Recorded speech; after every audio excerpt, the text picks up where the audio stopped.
En este vídeo aprenderás los controles y funcionamiento de Photon Mapping y cáusticas. Aunque Final Gather puede solucionar el cálculo de iluminación indirecta por sí solo, habrá ocasiones en las que tendrás que utilizarlo junto con Photon Mapping para conseguir mejores resultados y optimizar el tiempo de proceso. Photon Mapping es una técnica de iluminación indirecta independiente del punto de vista. A diferencia de Final Gather, que sí depende del punto de vista, Photon Mapping depende de la escena. Con Photon Mapping, el cálculo de iluminación indirecta se hace lanzando fotones desde la fuente de luz y calculando la solución de iluminación global para toda la escena. Esto significa que, una vez que Photon Mapping ha realizado el cálculo de iluminación indirecta, la cámara puede moverse a cualquier punto de la escena para realizar el render de la imagen final. Para poder realizar el cálculo de Photon Mapping necesitas una fuente de luz que genere fotones en la escena. Todas las luces de 3D Studio Max generan fotones por defecto. Por lo tanto, para procesar tu Photon Mapping solo tienes que activar la opción Enable en el grupo Photon Mapping dentro del rollout Caustics and Photon Mapping del panel Global Illumination. Un fotón para Mental Ray es un punto bidimensional en un espacio 3D. Los fotones son paquetes de energía lumínica y color, emitidos desde una fuente de luz. Cada fuente de luz en la escena emitirá un número de fotones. Cada fotón llevará un porcentaje de la energía de esa luz, y esta energía vendrá determinada por la intensidad de la luz. El número de fotones emitidos por cada fuente de luz lo puedes controlar con el parámetro Average GI Photons per Light en el grupo Light Properties del rollout Caustics and Photon Mapping. Los fotones son rebotados a través de la escena, transmitiendo energía lumínica y color de una superficie a otra y almacenando información en el punto de la superficie en el que impactan. Los fotones pueden ser reflejados, refractados y absorbidos en función de las propiedades definidas en el material de la geometría con la que colisionan. Las superficies totalmente reflectantes y las superficies totalmente transparentes no almacenan nada de la información transportada por el fotón. Es necesario el componente difuso de la superficie para que el fotón pueda almacenar información en ese punto de la superficie. En el primer impacto de un fotón no se almacena ningún tipo de información en la superficie porque se trata de luz directa, pero el fotón sufrirá cambios en sus niveles de energía y color basados en las propiedades de esa superficie. Cuando el fotón impacta en la siguiente superficie, queda almacenado en el punto en el que impacta, y Mental Ray genera un nuevo fotón con energía lumínica y color que dependerán de las propiedades de la superficie y de la energía lumínica y color del fotón anterior. El nuevo fotón continúa hasta la siguiente superficie y el proceso se repite. El fotón queda almacenado en el punto de la superficie en la que impacta y Mental Ray genera un nuevo fotón. Una vez que el fotón alcanza el máximo número de rebotes definidos por el parámetro MaxDepth en el grupo TraceDepth, toda la información acumulada en cada rebote se guardará en un mapa de fotones en forma de point cloud. Mental Ray calcula una media de los valores de los fotones almacenados alrededor del sample que está siendo procesado para obtener un valor final de iluminación indirecta para ese sample. Normalmente esta información es limpiada por Final Gather y después combinada con la iluminación directa y la información de las superficies para producir la imagen final. La combinación de Photon Mapping y Final Gathering suele dar los mejores resultados en escenas interiores. Si te parece, podemos empezar haciendo un render de esta escena sin iluminación indirecta, es decir, sin Final Gather y, por supuesto, sin Photon Mapping. Aquí está, desactivado. Hacemos un render y después activaremos solamente Photon Mapping para comparar los dos. Ya está terminando el render y, como ves, lo que obtenemos es una escena muy oscura. La única luz que tenemos es la que entra directa desde el hueco que hay en el techo.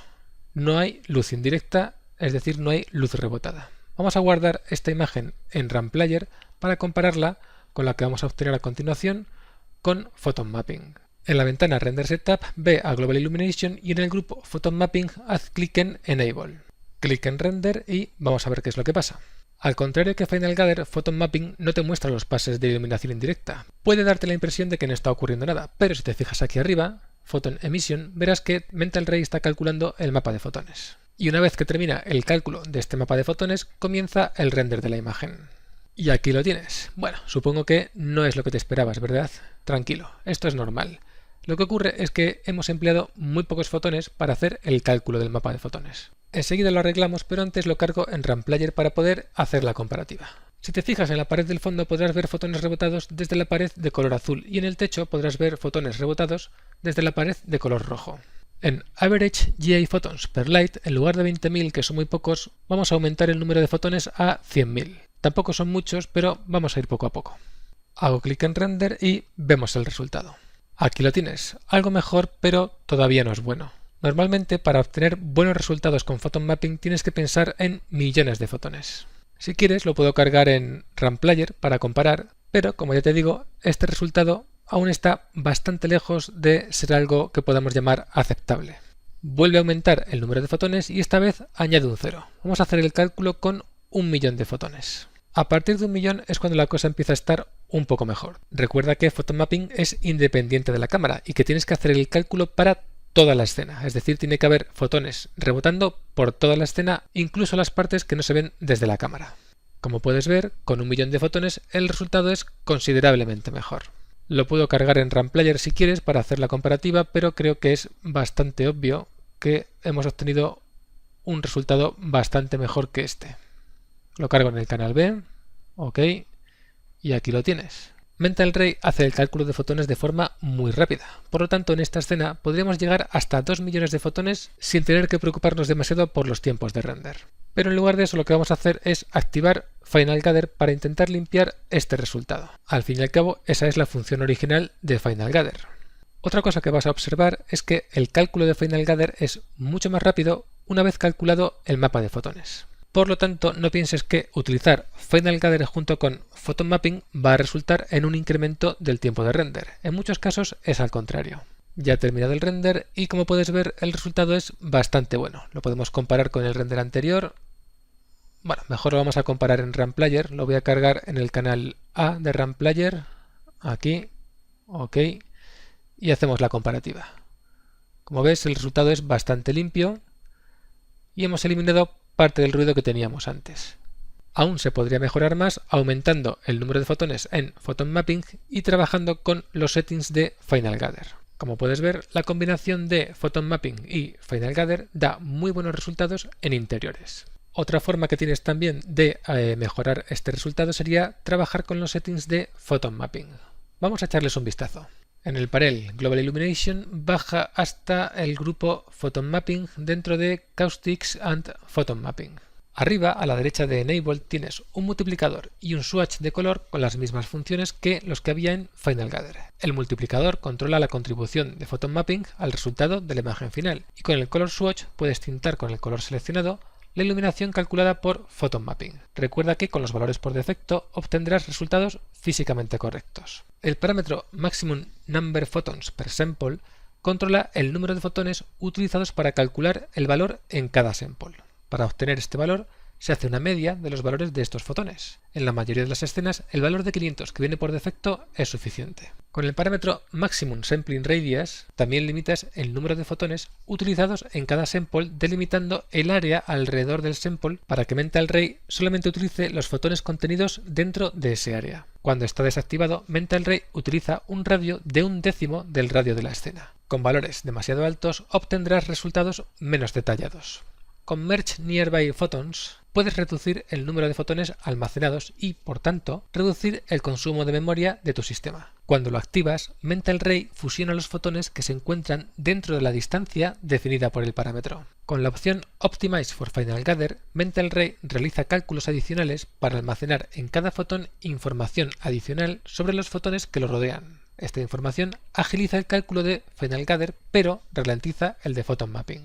En el grupo Trace Depth tienes controles para ajustar cuántas veces quieres que los fotones sean reflejados y refractados en tu escena. El cálculo de fotones es bastante rápido, por lo que no suele ser necesario ajustar estos valores demasiado bajos. Los controles del grupo Light Properties afectan al comportamiento de las luces en lo que al cálculo de iluminación indirecta se refiere. Average GI Photons per Light ajusta el número de fotones emitidos por cada luz. Si aumentas este valor, aumenta la precisión en el cálculo de iluminación indirecta, pero también aumentará el tiempo necesario para realizar ese cálculo. El parámetro Decay especifica a qué ritmo pierden energía los fotones. En la realidad, esta pérdida de energía viene determinada por el cuadrado de la distancia, que corresponde al valor 2 que viene por defecto. Un valor de 1 sería una pérdida de energía lineal, y con el valor 0 no se perdería nada de energía con la distancia. Con el último grupo, Geometry Properties, puedes hacer que todos los objetos de la escena generen y reciban iluminación indirecta sin importar lo que hayas especificado en las propiedades del objeto. En cada objeto tienes la opción de ajustar la forma en la que interactúa con los fotones, igual que con Final Gather. Para acceder a estos controles tienes que seleccionar el objeto, hacer clic con el botón derecho del ratón y seleccionar Object Properties. En la pestaña Mental Ray encontrarás un grupo llamado Caustics and Global Illumination. Con las opciones de este grupo puedes excluir completamente el objeto de los cálculos, decidir si genera o no genera iluminación indirecta y decidir si recibe o no recibe iluminación indirecta. Justo encima de estos controles tienes los controles para cáusticas. Las cáusticas son un efecto de iluminación indirecta que utiliza fotones para simular la concentración de luz al pasar a través de objetos transparentes o al ser reflejada por superficies reflectantes. Ejemplos de cáusticas son la concentración de luz en un punto cuando pasa a través de una lente o el efecto de la luz en el fondo de una piscina. En este panel tienes las mismas opciones para cáusticas que para Global Illumination, es decir, para el cálculo de Photon Mapping, y las puedes activar y desactivar para cada objeto. Pero en el momento en el que activas esta opción, todos los objetos, sin importar lo que hayas especificado en cada uno, generarán y recibirán cáusticas y Global Illumination, es decir, contribuirán al mapa de fotones. Pero sigamos con cáusticas. Los parámetros para cáusticas son similares a los de Photon Mapping. Los encontrarás en el mismo rollout, Caustics and Photon Mapping, en el grupo Caustics. También tienes la opción Enable para activar y desactivar cáusticas y un multiplicador y un swatch de color con la misma función que en Photon Mapping. También tienes un parámetro llamado Maximum Number Photons per Sample, que en este caso afecta a la nitidez de las cáusticas. El parámetro Maximum Sampling Radius tiene la misma función que en Photon Mapping, pero en esta ocasión el valor por defecto cuando está desactivado es de 1/100ª parte del radio de la escena. Los siguientes parámetros ya son exclusivos para cáusticas.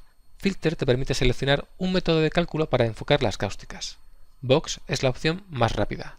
Cone hace que las cáusticas estén más enfocadas y con Gauss obtienes cáusticas más suaves.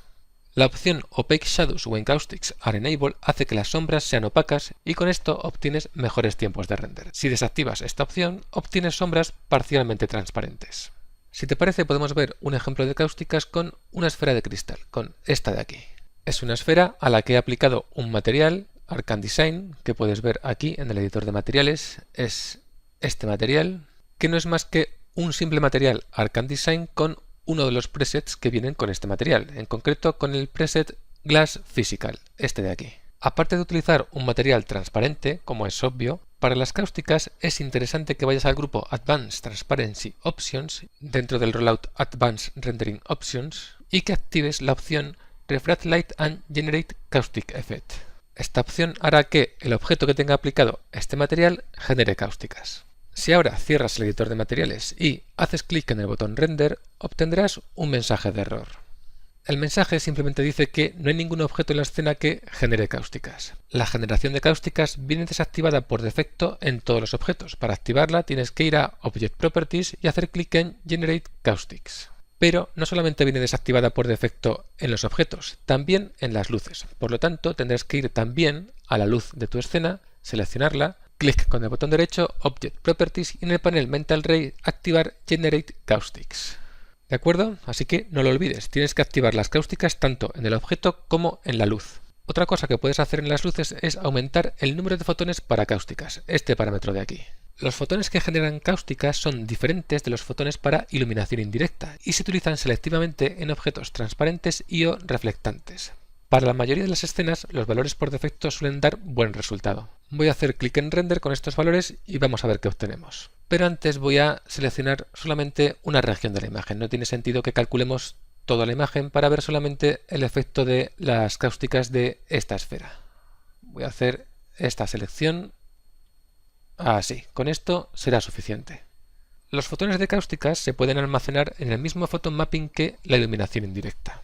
Para trabajar con cáusticas tendrás que recurrir en muchas ocasiones al método de prueba y error para dar con los valores correctos, ya que estos valores van a depender de cada escena. Muy bien, pues aquí lo tienes. La luz pasa a través de la esfera de cristal y se concentra en este área debajo de la esfera.